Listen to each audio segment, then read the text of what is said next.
ఇప్పుడే జీ5 app download చేయండి. చూడండి మీ ఫేవరెట్ టీవీ షోస్ ఎప్పుడైనా ఎక్కడైనా. అక్కి, నువ్వెందుకు అంత టెన్షన్ పడుతున్నావు? మీ నాన్నగారు అంతా చూసుకుంటారు. నువ్వు నమ్మకంగా ఉండు.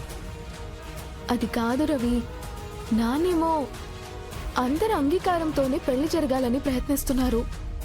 రాకేష్ ఎప్పటికీ ఒప్పుకోడు. నాన్నగారి ప్రయత్నం ఎక్కడ ఫెయిల్ అవుతుందో అని భయంగా ఉంది రవి. ఇందాక అమ్మ కూడా కాల్ చేసింది. వాళ్ళ బాబాయ్ సూసైడ్ అటెంప్ట్ చేసి మరీ పెళ్లి చేసుకోమని బ్లాక్మెయిల్ చేశారంట. నాన్నే తన భర్త అవుతాడనే నమ్మకంతో అమ్మ విధి మీద భారం వేసింది. ఇదంతా చూస్తుంటే నాకు టెన్షన్గా ఉంది రవి. అక్కి ప్లీజ్, నువ్వు కడుపుతో ఉన్నావు. ఈ టైంలో ఇలా టెన్షన్ తీసుకోకూడదు. పరిస్థితులు ఎక్కడ చేజారిపోతాయా అని భయంగా ఉంది రవి. అక్కి, నువ్వెందుకంత భయపడుతున్నావు? ఏం లేదా బాయ్, అనుకున్న విధంగా ఈ పెళ్లిళ్ళు జరుగుతాయో లేదో అని భయపడుతుంది. అన్నయ్య, అవతల అమ్మని కూడా వాళ్ళ బాబాయ్ ఎమోషనల్ బ్లాక్మెయిల్ చేస్తున్నారంట. నాన్న ఏ పెళ్ళని చేస్తాడు చెప్పు? నీకు మాయకి పెళ్లి జరిగేలా చేస్తాడా, లేక వాళ్ళ తమ్ముడు పెళ్లిళ్ళు చేస్తాడా? ముఖ్యంగా అమ్మా నాన్న పెళ్లి చేసుకోవాలి. అది జరగాలంటే నాన్నకింత ప్రెషర్ ఉండకూడదు. అందుకే నువ్వు ఒక పంచి అన్నయ్య, మాయని తీసుకెళ్లిపోయి ఏదైనా గుళ్ళో పెళ్లి చేసుకో. అదొక్కటే మార్గం. నిజానికి నేను కూడా ఆ రాకేష్ మీద నమ్మకం లేక ఆ పనే చేయాలనుకున్నాను. కానీ నాన్న మాట కోసం ఆగాను. లేదన్నయ్య, నాన్న ఆలోచించేది కరెక్టే, కానీ రాకేష్ నచ్చినా మీ పెళ్లి జరగనివ్వడు. ఈ సమయంలో నువ్వు మాయని తీసుకెళ్తావని రాకేష్ అస్సలు ఎక్స్పెక్ట్ చేయడు. సో ఇదే రైట్ టైం. వెళ్ళి మాయని తీసుకెళ్లి పెళ్లి చేసుకో అన్నయ్య. అప్పుడు మీకు పెళ్లి టెన్షన్ లేకుండా నాన్న తమ్ముళ్ళ పెళ్లిళ్ళు చేసి అమ్మని కూడా పెళ్లి చేసుకుంటారు.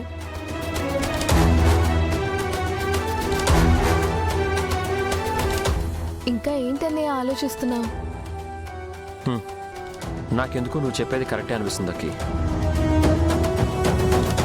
నువ్వు చెప్పినట్టే చేస్తాను. ఇప్పుడే మాయని తీసుకెళ్ళిపోయి పెళ్లి చేసుకుంటాను. కానీ ఈ విషయం నాన్నకు తెలియకుండా చూసుకోండి. పెళ్ళవగానే మాయని ఇంటికి తీసుకొచ్చాక అన్ని ఎక్స్ప్లెయిన్ చేస్తాను. సరే అన్నయ్య. సరే, నేను వెళ్ళొస్తాను. అబ్బాయి, ఒక్కడిపై వెళ్ళడం సేఫ్ కాదు. ఎందుకైనా మంచిది నేను కూడా నీతో వస్తాను. పర్లేదు బావా, ఐ కెన్ మేనేజ్. అన్నయ్య, రవిని కూడా తీసుకెళ్ళు. నాన్న అడిగితే ఇక్కడ నేను మేనేజ్ చేస్తాను. మీరిద్దరు ఏదో వర్క్ మీద వెళ్ళారని చెప్తాను. సరే అక్కి, రా బావా. సరే, మేము వెళ్ళొస్తాం.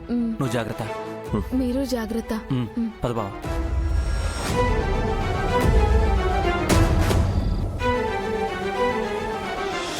ఏంటి బాబు మీరు మాట్లాడేది? అవతల మీ అన్నయ్య వాళ్ళకే మీకు పెళ్లిళ్ళు చేయాలని ప్రయత్నిస్తుంటే ఇప్పటికిప్పుడు వాళ్ళని తీసుకెళ్లిపోయి పెళ్లి చేసుకోవాలనే ఆలోచన మీకెందుకు వచ్చింది? ఎందుకంటే శ్రావణి వాళ్ళ బాబాయ్ సూసైడ్ అటెంప్ట్ చేసి మరీ వాళ్ళను పెళ్లి కోపించాడు బాబాయ్. నిజమా? అవును బాబాయ్. అన్నయ్య ఏమో ఎవరిని బాధ పెట్టకూడదని అందరినీ ఒప్పించి పెళ్లిళ్ళు చేయాలనుకుంటున్నాడు. కానీ పరిస్థితి అలా లేదు బాబాయ్. బాబాయ్, మనం మంచి చెడు ఆలోచిస్తూ కూర్చుంటే అవతల వాళ్ళ పెళ్లిళ్ళు జరిగిపోతాయి. అందుకే ఇప్పుడే వెళ్ళి శ్రావణి సంధ్యని తీసుకెళ్లి పెళ్లి చేసుకుంటాం. ఆ తర్వాత అన్నయ్యకి గౌరీ గారికి పెళ్లి జరిగేలా చేయడం చాలా ఈజీ అయిపోతుంది. లేదంటే అన్నయ్యకి మా పెళ్లిళ్ళు అభయ్ పెళ్లి చేయడం పెద్ద టాస్క్ అయిపోతుంది. అందుకే ఈ నిర్ణయం తీసుకున్నాం. మీ ఆలోచన కరెక్టే కావచ్చు బాబు. కానీ శంకర్ సార్ ఎందుకు ఓపిగ్గా ఉండమంటున్నారో దయచేసి అర్థం చేసుకోండి. భారతంలో శ్రీకృష్ణుడు రథసారథిగా ఉన్నది యుద్ధం చేయలేక కాదు, ధర్మం వైపు నిలబడి గెలిపించడం కోసం ఓపిక పట్టాడు. ఇప్పుడు శంకర్ సార్ చేస్తుంది కూడా అదే. పెళ్ళంటే 100 ఏళ్ల పంట. అది అందరి అంగీకారంతో ఆనందంగా జరపాలనేదే సార్ ఉద్దేశం. బాబాయ్, మేము అన్నయ్య అభిప్రాయాన్ని తప్పనటం లేదు, కానీ పరిస్థితులు మనం అనుకున్నంత అనుకూలంగా లేవు. అర్థం చేసుకో బాబాయ్. ఇంకా వెయిట్ చేస్తే అందరి జీవితాలు క్వశ్చన్ మార్క్ అయిపోతాయి బాబాయ్. ఈ రోజు ఎవరడ్డొచ్చినా సరే శ్రావణి సంధ్యలను తీసుకెళ్లి పెళ్లి చేసుకుంటాం బాబాయ్. పదరా పెద్దోడా. బాబు బాబు బాబు, నా మాట వినండి. వీళ్ళు ఎంత చెప్పినా వినకుండా వెళ్ళిపోతున్నారు. వెంటనే ఈ విషయం సార్కి చెప్పాలి. పోయి ఏ ప్రమాదంలో పడతారో ఏంటో.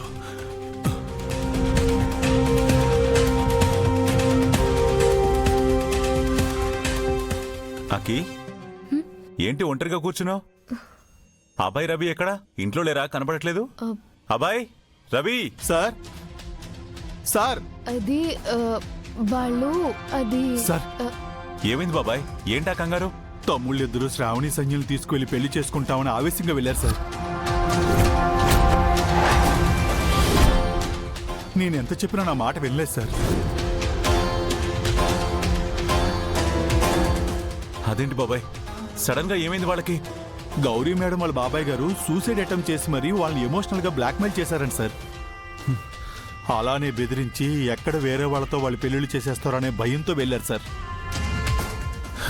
ఎంత పని చేశారో. కోరి ప్రమాదాన్ని కొని తెచ్చుకోవడానికి వెళ్ళారు. ప్రమాదం ఏముంది శంకర్ గారు? తీసుకెళ్లి పెళ్లి చేసుకుంటే మంచిదే కదా.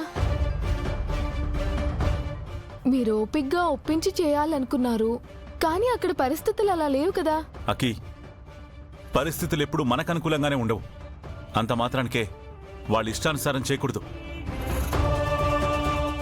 నేను అనుకుంటే వాళ్ళ పెళ్లిళ్ళు చేయడం ఎంతసేపు, కానీ దానివల్ల పర్సనల్గా కానీ లీగల్గా కానీ చాలా ఫేస్ చేయాల్సి వస్తుంది.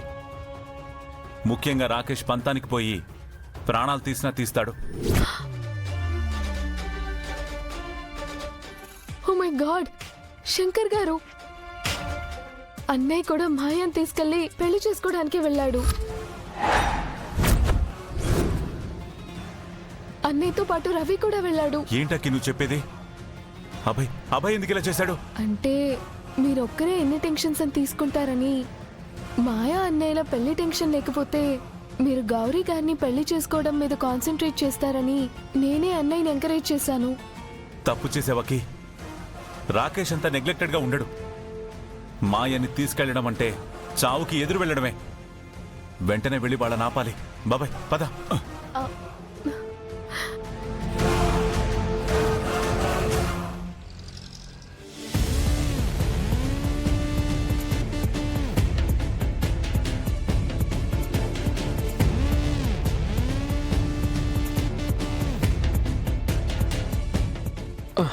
బావా, ఏంటి ఒక్కడే వచ్చో మాయేది?